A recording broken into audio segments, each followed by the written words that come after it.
Discover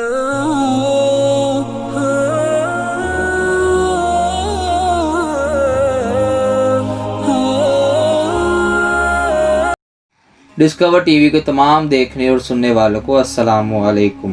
ناظرین گرامی، یہ تقریباً 1957 کی بات ہے کہ فرانس میں کہیں ایک رہائشی عمارت کی نکڑ میں ترکی کے ایک 50 سالہ بوڑھے آدمی نے چھوٹی سی دکان بنا رکھی تھی۔ ارد گرد کے لوگ اس بوڑھے کو انکل ابراہیم کے نام سے جانتے اور پکارتے تھے۔ انکل ابراہیم کی دکان میں چھوٹی موٹی گھریلو ضروریات کی اشیاء کے علاوہ بچوں کے لیے چاکلیٹ، آئس کریم، گولیاں اور ٹافیاں دستیاب تھیں۔ اسی عمارت کی ایک منزل پر ایک یہودی خاندان آباد تھا، جن کا ایک 7 سالہ بچہ جاد تھا۔ جاد تقریباً روزانہ ہی انکل ابراہیم کی دکان پر گھر کی چھوٹی موٹی ضروریات کی چیزیں خریدنے کے لیے آتا تھا۔ دکان سے جاتے ہوئے انکل ابراہیم کو کسی اور کام میں مشغول پا کر جاد نے کبھی بھی ایک چاکلیٹ چوری کرنا نہ بھولی تھی۔ ایک بار جاد دکان سے جاتے ہوئے چاکلیٹ چوری کرنا بھول گیا۔ انکل ابراہیم نے جاد کو پیچھے سے آواز دیتے ہوئے کہا، جاد، کیا چاکلیٹ نہیں کھاؤ گے؟ انکل ابراہیم نے یہ بات محبت میں کی تھی یا دوستی سے، مگر جاد کے لیے ایک صدمے سے بھر کر تھی۔ جاد آج تک یہی سمجھتا تھا کہ اس کی چوری ایک راز تھی، مگر معاملہ اس کے برعکس تھا۔ جاد نے گڑ گڑاتے ہوئے انکل ابراہیم سے کہا کہ آپ اگر مجھے معاف کر دیں تو آئندہ کبھی بھی چوری نہیں کروں گا۔ مگر انکل ابراہیم نے جاد سے کہا، اگر تم وعدہ کرو کہ اپنی زندگی میں کبھی بھی کسی کی چوری نہیں کرو گے تو روزانہ کا ایک چاکلیٹ میری طرف سے تمہارا ہوا، ہر بار دکان سے جاتے ہوئے لے جایا کرنا۔ اور بالآخر اس بات پر انکل اور جاد کا اتفاق ہو گیا۔ وقت گزرتا گیا اور یہودی بچے جاد اور انکل ابراہیم کی محبت گہری سے گہری ہوتی چلی گئی، بلکہ ایسا ہو گیا کہ انکل ابراہیم ہی جاد کے لیے ماں باپ اور دوست کا درجہ اختیار کر چکے تھے۔ جاد کو جب کبھی مسئلے کا سامنا ہوتا یا پریشانی ہوتی تو انکل ابراہیم سے ہی کہتا۔ ایسے میں انکل میز کی دراز سے ایک کتاب نکالتے اور جاد سے کہتے، کتاب کو کہیں سے بھی کھول کر دو۔ جاد کتاب کھولتا اور انکل وہیں سے 2 صفحے پڑھتے، جاد کو مسئلے کا حل بتاتے۔ جاد کا دل اطمینان پاتا اور وہ گھر کو چلا جاتا، اور اسی طرح ایک کے بعد ایک کرتے 17 سال گزر گئے۔ 17 سال کے بعد جب جاد 24 سال کا ایک نوجوان بنا تو انکل ابراہیم بھی اس حساب سے 67 سال کے ہو چکے تھے۔ دائی اجل کا بلاوا آیا اور انکل ابراہیم وفات پا گئے۔ انہوں نے اپنے بیٹے کے پاس جاد کے لیے ایک صندوقچی چھوڑی تھی۔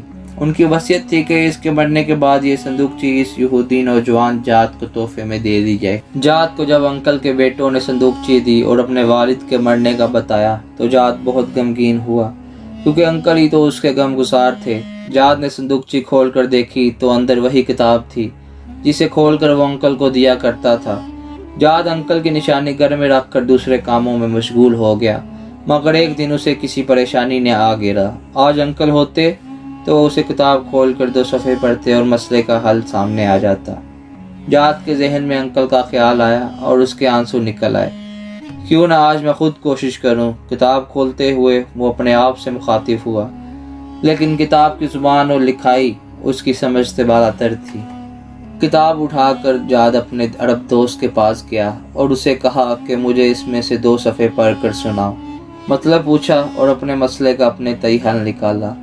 واپس جانے سے پہلے اس نے اپنے دوست سے پوچھا، یہ کیسی کتاب ہے؟ اس کے دوست نے کہا، یہ ہم مسلمانوں کی کتاب قرآن ہے۔ جاد نے پوچھا، مسلمان کیسے بنتے ہیں؟ اس کے دوست نے کہا، کلمہ شہادت پڑھتے ہوئے اور پھر شریعت پر عمل کرتے ہوئے۔ جاد نے کہا، تو پھر سن لو، میں کہہ رہا ہوں، اشہد ان لا الہ الا اللہ و اشہد ان محمدا عبدہ و رسولہ۔ جاد مسلمان ہو گیا اور اپنے لیے جاد اللہ القرآنی کا نام پسند کیا۔ نام کا اختیار اس کی قرآن سے والہانہ محبت کا کھلا ثبوت تھا۔ جاد اللہ نے قرآن کی تعلیم حاصل کی اور دین کو سمجھا اور اس کی تبلیغ شروع کی۔ یورپ میں اس کے ہاتھ پر 6000 سے زیادہ لوگوں نے اسلام قبول کیا۔ ایک دن پرانے کاغذات دیکھتے ہوئے جاد اللہ کو انکل ابراہیم کے دیے ہوئے قرآن میں دنیا کا ایک نقشہ نظر آیا، جس میں بڑے اعظم افریقہ کے ارد گرد لکیر کھینچی ہوئی تھی اور انکل کے دستخط کیے ہوئے تھے۔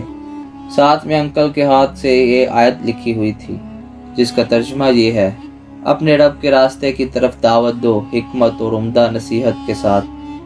جاد اللہ کو ایسا لگا جیسے یہ انکل کی اس کے لیے وصیت ہو، اور اسی وقت جاد اللہ نے اس وصیت پر عمل کرنے کی ٹھانی، اور ساتھ ہی جاد اللہ نے یورپ کو خیر بات کہہ کر کینیا، سوڈان، یوگنڈا اور اس کے آس پاس کے ممالک کو اپنا مسکن بنایا۔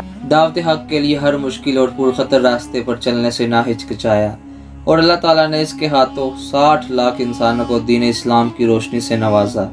جہاد اللہ نے افریقہ کے کٹھن ماحول میں اپنی زندگی کے 30 سال گزار دیے۔ سن 2003 میں افریقہ میں پائی جانے والی بیماریوں کی وجہ سے محض 53 سال کی عمر میں اپنے خالق حقیقی کو جا ملے۔ جہاد اللہ کی محنت کے ثمرات ان کی وفات کے بعد بھی جاری رہے۔ وفات کے ٹھیک 2 سال بعد ان کی ماں نے 75 سال کی عمر میں اسلام قبول کیا۔ جہاد اللہ اکثر یاد کیا کرتے تھے کہ انکل ابراہیم نے اس کے 17 سالوں میں کبھی بھی اسے غیر مسلم محسوس نہیں ہونے دیا، اور نہ ہی کبھی کہا کہ اسلام قبول کر لو، مگر اس کا رویہ ایسا تھا کہ جہاد کا اسلام قبول کیے بغیر چارہ نہ تھا۔ آپ کے سامنے اس واقعے کے بیان کرنے کا فقط اتنا مقصد ہے کہ قیامت سمیت ہم میں سے کسی مسلمان کا اخلاق، عادات، اطوار اور کردار انکل ابراہیم جیسا ہے کہ کوئی غیر مسلم جہاد ہم سے متاثر ہو کر جہاد اللہ القرآنی بن کر میرے مذہب اسلام کی اس عمدہ طریقے سے خدمت کر سکے۔ اللہ تعالیٰ مجھ گناہ گاروں سے عقار سمیت ہم سب مسلمان عالم پر بہت رحم فرمائے اور صراط مستقیم پر چلنے کی توفیق عطا فرمائے، آمین۔ ناظرین گرامی، اسی کے ساتھ ہی ہماری آج کی ویڈیو کا اختتام ہوتا ہے۔ ویڈیو پسند آنے کی صورت میں لائک کریں، شیئر کریں، کمنٹ باکس میں اپنی رائے کا اظہار دیں اور ہمارے چینل کو سبسکرائب کرنا مت بھولیے۔ اللہ حافظ۔